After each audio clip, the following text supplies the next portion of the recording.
Night approached the river with the gentleness of a hand upon a shoulder, and the city, that wide body of streets and steam and tireless human voices, changed its color one shade at a time until the skyline held its breath in soft blue and silver. Windows brightened like stars placed by architects. A summer's end heat lingered upon sidewalks where strangers brushed past each other with an intimacy that required no introductions and left no names behind. The air tasted of metal and salt and roasted chestnuts, and in it lived a quiet question that carried itself like an undertone rather than a declaration. What becomes of a life in a moment when the world is rewritten without warning? And how does a single name continue to move through a city long after the last echo of that moment has faded? She loved the city the way people love a language that has become their own, not because it always makes sense, but because it speaks to them with a music that time keeps teaching them to understand. Sneha Philip walked its streets like a citizen of its many hearts, and she walked them in a manner that belonged to the kind of person who had insisted upon becoming a doctor not as a performance of goodness, but as a way of aligning her inner life with her daily work. She had grown up in a family that measured time with tenderness and high expectations. Her parents had shepherded her through schools and lessons and the mysterious choreography of adolescence, and she had responded with the smile of a daughter who carries a fierce intelligence behind a gentleness that could disarm the hardest day. The apartment she shared with her husband sat in a neighborhood that seemed to float upon the water yet kept a serious face turned toward the towers that had organized the horizon for so many years. Smaller buildings clustered around them like children who do not mind being overshadowed by giants. On clear mornings, the light slanted through their windows as if it had been assigned to them personally, and the floor glowed in bars of warm gold that made the simplest moments feel worthy of attention. A dish placed on the table sang a faint porcelain hum in the quiet. The hushed sigh of an air conditioner felt like a pledge to maintain their little sanctuary in the middle of so much human noise. She was careful in her routines and spontaneous in her humor, a combination that made those who knew her feel both comfortable and delighted. She kept her white coats pressed and her stethoscope coiled like a promise. She brought home pastries that did not last until morning. She laughed at small things, not carelessly, but with gratitude that the world still offered reasons. In the brightness of midday, she would plan errands with the efficiency of a resident who has learned how to turn 15 minutes into a small blessing. In the blue curve of late evening, she would drift through bookstores and cafes, savoring the way strangers fill a city with the soft warmth of their existence without asking anything in return. The work could be cruel in its demands. She came home from hospital shifts with the weight of other people's midnights in her pockets, and she carried that weight with the grace of someone who refuses to pretend that suffering is only a problem to be solved. She respected the mystery that lives inside pain, not because she wanted to romanticize it, but because she knew that any healing worth the name begins with a willingness to look at reality without flinching. She held the hands of frightened patients and asked questions with a steady voice that made courage possible. She did not expect to be thanked and did not forget to be kind. In their home, the two of them arranged the quiet like a painting, each stroke placed with intention. They left notes upon the refrigerator door that sounded like tiny choruses of reassurance. They took turns buying flowers when the week had earned them a bit of color.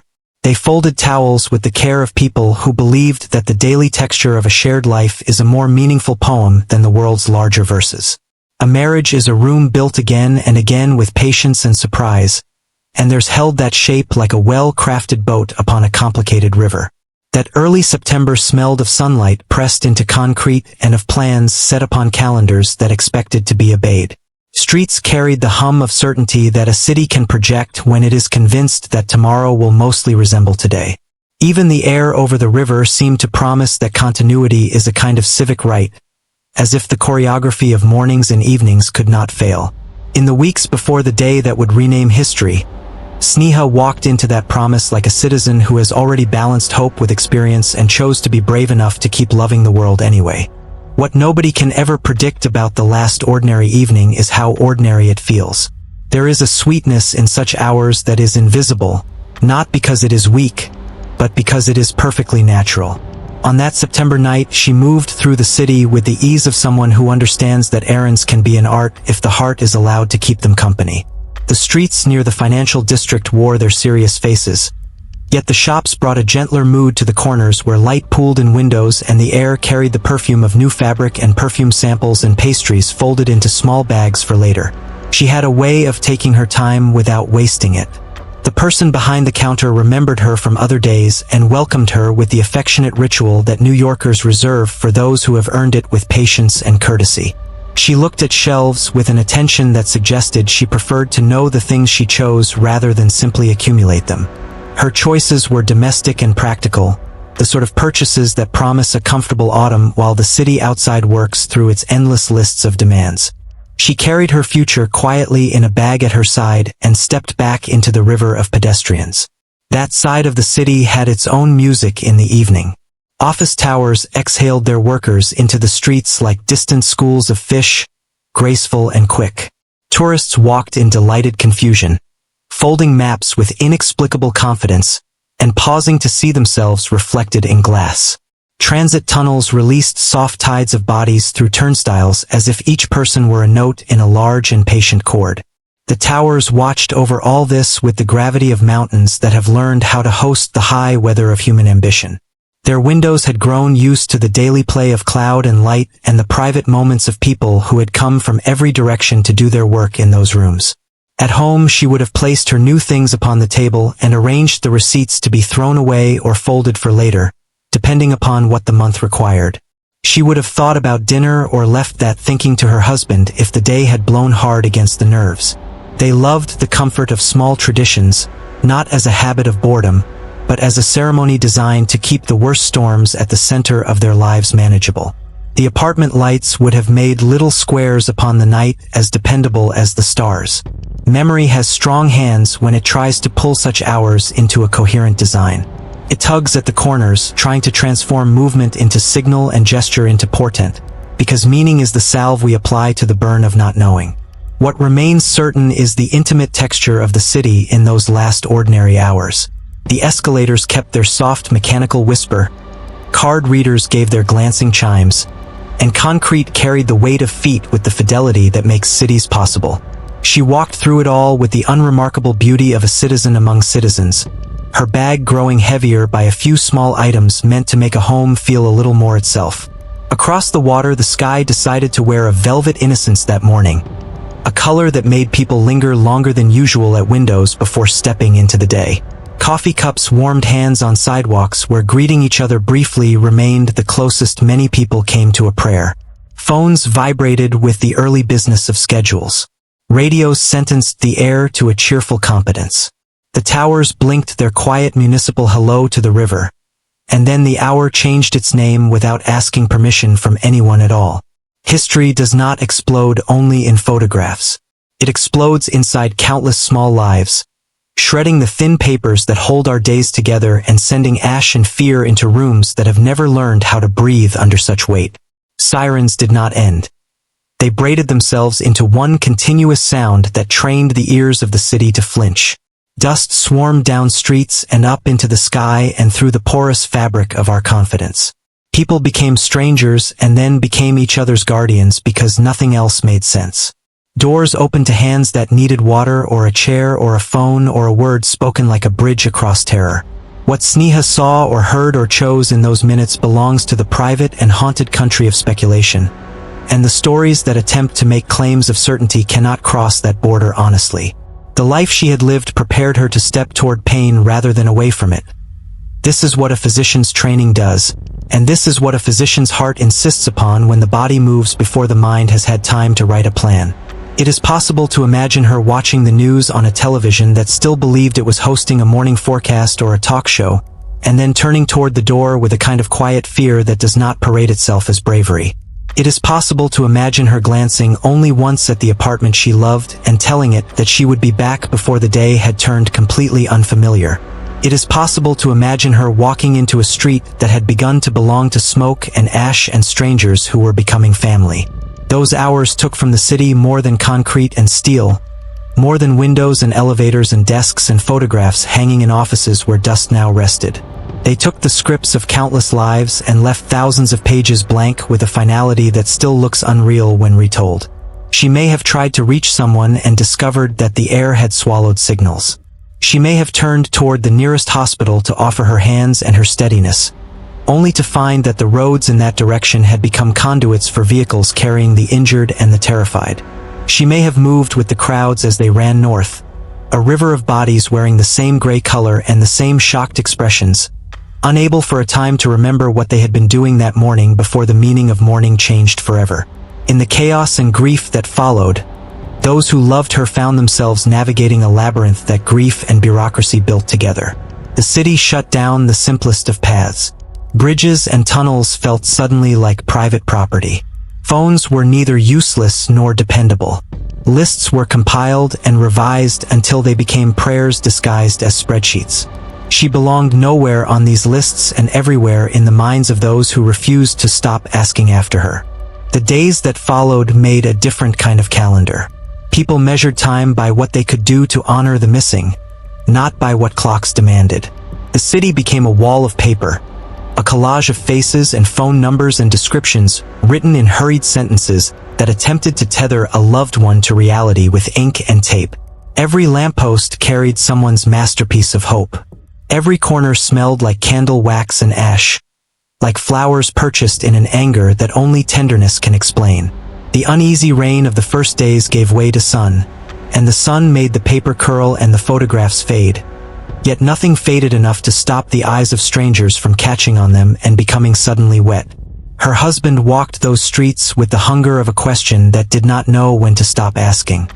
He carried her name across avenues that had not yet remembered how to host ordinary conversation. He made calls and left messages and stood in lines that led to tables where exhausted volunteers collected information with the dignified calm of librarians standing inside a storm. He spoke with police who looked like men who had already learned to carry nightmares without letting them leak into their voices. He stood at a pier where ferries of grief arrived from places that had become too heavy with debris to handle anymore, and he scanned faces until the faces blurred into one tired sea. There is a peculiar humility in the days after a disaster when you are searching for one person among so many missing. You accept that your private sorrow is both unique and part of a vast collective lament, and you move between those two registers like a person walking between rooms that both belong to them. He told their story patiently to anyone who could bear to listen. He described her as a woman whose hands had learned the weight of a stethoscope and whose feet could cover a city without becoming cruel. He carried details like talismans, the color of a shirt, the time of an errand, the soft music of her voice when she left messages that all began the same way, because people who love each other write their days with refrains. The city became the kind of place where strangers practiced a new level of kindness. People held doors for each other and did not mind how long it took to step through. At unfriendly hours, neighbors gave each other change for laundry machines and looked into each other's faces for a beat longer than they used to, as if to confirm that the person in front of them had survived the day and might survive the next. Food arrived at the doors of those who had not asked for it. Taxi drivers refused to accept payment from people who carried the missing in their voices. In this unplanned congregation of compassion, the search for one woman felt both supported by the city's heart and swallowed by the city's enormous wound. The absence did not grow smaller as the days passed. It grew more articulate. It began to raise specific questions with a lawyer's precision rather than a poet's cry. There were purchases that suggested an evening of domestic plans. There was a home that still wore her in the way a room does when the person who arranges it has not returned. There were possible paths, each with its own narrative dignity, any one of which could have carried her into that morning in a way that made sense inside the person she was.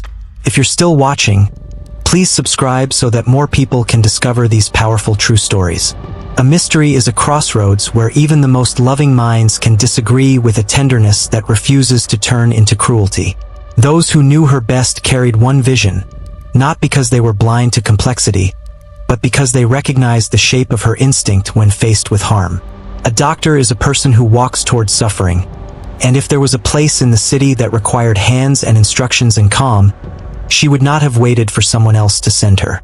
They imagined her moving toward Lower Manhattan with the same steady gait she used when a pager called her to a room where panic had seated itself at the foot of a bed and would not leave until ushered out by organized voices and purposeful motion. Others observed the complicated threads of her life and tried to follow them with the respect that investigation owes to truth. They looked at frustrations and uncertainties that had already entered the story before that morning, not because they wanted to diminish her, but because they believed that every path should be examined if the goal is to honor a life with honesty. They asked whether it was possible that she had paused in a place unknown to those closest to her, and whether that pause had placed her in the path of danger that would have found her even if the towers had remained untouched. Those hypotheses hurt the people who loved her, yet their aim was not cruelty but understanding. In a city of this size, multitudes of possibilities compete for the privilege of being called the truth. In the years that followed, arguments unfolded slowly in rooms where people wore careful clothes and kept their voices low. Papers were filed that attempted to gather the fragments into a larger proof, and in some of those pages there lived a kind of fierce devotion that wanted the world to admit what seemed obvious to a family and a husband who could not be commanded by despair to sit down and be quiet. They wanted her recognized not as a woman who had vanished into the confusion of a difficult time, but as a person who had met her city in its worst hour and had offered herself to it, and whose name therefore belonged among the names of those whose lives had ended in that morning's catastrophe. This desire was not a matter of pride alone. It was a matter of meaning. To tell the story of her life as one of moral courage shaped by training and temperament, a story interrupted in the performance of that courage, allowed those who loved her to place their grief upon a foundation that supported faith rather than suspicion. The alternative tale offered other kinds of solace to minds that value strictly factual paths. Yet it wandered into places where the shadows were more complicated than anyone wanted to admit. Between these versions there stretched a field in which the city's institutions attempted to adjudicate reality without pretending to omniscience. The debates were not the whole of her story. They were only its public face. In the private rooms of family, the recollections returned to the small kindnesses she could perform without an audience.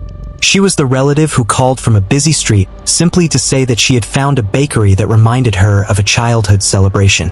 She was the friend who noticed when a gesture was misread and offered the smooth correction that rescued an evening from awkwardness. She was the daughter who did not forget the precise way her mother liked tea. These details matter because they are the handles we use to lift a person's absence when it becomes too heavy to carry without help. Time makes a map without asking what we think of its routes. Years passed, and with them came decisions by people who dress language in robes and who swear to weigh facts on scales that are supposed to be blind to love and grief. Somewhere in that slow march of paperwork and careful speech, a kind of recognition arrived that felt to some like a door opening upon a room where her place had been set all along. To others it felt like an act of mercy that, while not proving anything beyond doubt, at least acknowledged the dignity of a life that had been lived in service to others. Her name began to appear where names go when a city refuses to forget its dead.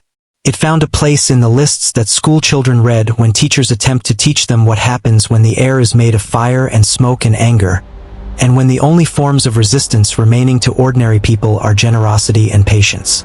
It found a place on walls that hold rain as a kind of benediction. It found a place in the mouths of those who need to speak names out loud in order to stand any chance of refusing despair. The polished stone of memorial carried her into the gentle grammar of mourning that belongs to public spaces, and at last her absence became a part of the city's presence. Her husband walked among those names with the posture of a man who had spent years negotiating with reality and with the machinery that man builds to organize it. He touched the letters not as proof that everything had been settled, but as a way of telling the world that he would always love this particular truth regardless of its legal status. He remembered the unevenness in her laugh and the softness of her shoulder when a long day finally let him rest his head upon it. He remembered the details of their home at dusk, the shape of her handwriting upon a sticky note left for him to find beneath a coffee cup. He understood that the city had made room for her, and he understood that grief keeps its own rooms that public spaces can never enter. In the hospital hallways where she had once moved through light like a person who knew what to do with it, colleagues paused for a moment when her name appeared again in a conversation. They did not tell stories that would satisfy a jury. They told stories that explained why the absence of one person can change the way a floor sounds at midnight, and how certain names continue to appear on the lists of memory long after the school year that contained them has ended. A nurse remembered a shift in which nerves had begun to break beneath the strain, and how a calm voice and a gentle lending of hands had held the room together until the crisis had exhausted itself and drifted away. A patient's family remembered a phone call made with a respectful voice that remembered to include softness, because softness is always the most difficult medicine to prescribe. The city learned to walk past the places where the towers had once stood without constantly losing its breath. Yet the river of people who could not help looking up as they crossed those blocks never dried up. They did not look only for buildings that were no longer there. They looked for the lives that those buildings had gathered, and they looked for the names of those who had been claimed by that morning. In this looking, they acknowledged the long echo of recognition, and they taught themselves that remembrance is not a single act performed on a single day. It is a habit shaped by the way one walks through a city and greets its corners. There are rooms that we keep for those we have lost, not literal rooms only, though sometimes those too, but chambers within the mind where the air remains as it was before the door closed for the last time. In the room where her belongings had been folded, a particular scarf kept its color the way a cloud keeps the light it stole from the sun for a moment longer than physics seems to allow. A book that had been opened to the middle remained loyal to that page, as if to admit that interruption could be a kind of fidelity. A pair of shoes waited like modest animals. Time behaved strangely in such rooms. Dust found its way into the corners, yet the objects themselves did not age in the usual sense. They held still as a picture holds still even when the person who frames it begins to tremble. Family stories grew longer and deeper. New nieces and nephews learned to speak her name as if it were a kind of blessing, and in a way it became exactly that. Photographs traveled between hands on holidays in a circle that felt like a ritual. The same jokes were told because comedy is an heirloom as valuable as any ring. The young asked questions that the old found painful and necessary. Is it true that she could have survived if she had turned left instead of right? What would she have told us to do if we had been in her place? The answers were tender rather than definitive. They were framed by sentences that began with perhaps and maybe and I believe, because truth, when its core remains hidden, demands humility from those who approach it. Her story moved beyond the family also. Students who would never be born in time to remember that September watched films and documentaries that tried to teach them the difference between spectacle and sorrow. Their teachers asked them to look at the faces on the wall of names and choose one, not to own it, but to accept the responsibility of remembrance for a single hour. Those students who chose her found themselves dwelling in a narrative that required them to think not only about disaster, but about vocation and instinct and the quiet heroism that happens when a life is built toward usefulness and then is asked to give that usefulness back to the world in a way that blurs the line between professional duty and love.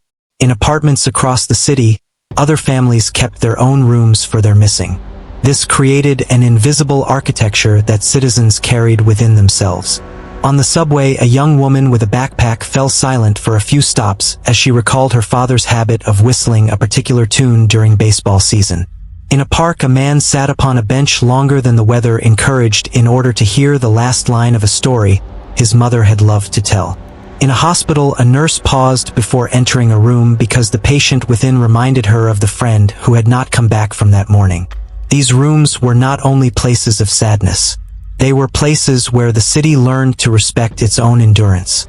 Sneha's room remained bright in those who had known her best. They would say her name in kitchens and cars and hallways beneath photographs, and the name would behave like a candle that refuses to be snuffed out by a draft. They would recall the way she tilted her head when listening, the way she lifted one shoulder just a little when she was unsure but would not let doubt keep her from acting. They would remember her good shoes placed by the door, her habit of buying exactly the right item to make a small space feel like a sanctuary, her zest for neighborhoods that other people had not yet learned to love. In all of these recollections, the city remained present, because the city had been her great collaborator and her great witness. Years alter the surface of a story without necessarily changing its heart. Buildings rise where ash once fell. Children who were infants on that day grow into adults who carry key cards and opinions and who move through the neighborhood with the competency of those who have been told its history in a voice that insisted upon truth. Tourists pause with maps, still delighted even when the weight of memory bends their voices for a moment into a quieter register. The river keeps its tireless conversations with the sky. The names in stone remain cool to the touch even on summer afternoons. The mystery of her final steps endures because it holds more than our appetite for answers. It holds our appetite for meaning. We want a story in which a doctor sees a city bleeding and gives herself back to it without expecting anything in return. We want a story that accepts complexity without letting complexity become an excuse for cynicism. We want to believe that courage is a habit rather than an event, and that when the world demands it, the habit will rise without drama, embodied not in slogans but in actions carried out by people who have chosen to spend their lives being useful. Perhaps the truest way to honor her is to permit the question to remain without becoming a wound. The question can be a lamp. It can teach us to pause when the world requires help, to train our hands so that they are ready to hold a stranger without trembling, to love our work in a way that ensures we do not confuse exhaustion with completion. The question can visit us in small hours and ask whether the rooms we keep for the missing are tidy because we have sealed them, or whether those rooms remain alive because we carry forward the habits of kindness and skill that they represent. On certain evenings, when the wind moving along the river smells faintly of salt and metal and rain, you might find yourself standing where the light from the new buildings gathers in a generous bouquet, and you might look into the deep reflective glass and see your own face beside the faces of people who have stopped to remember. In that reflection, the city becomes a kind of chorus that sings without needing to be taught. It sings of endurance and of names kept on the tongue like sacrament. It sings of lives that continue to change the world after they have ended, because the change that a brave life makes is not easily interrupted by absence.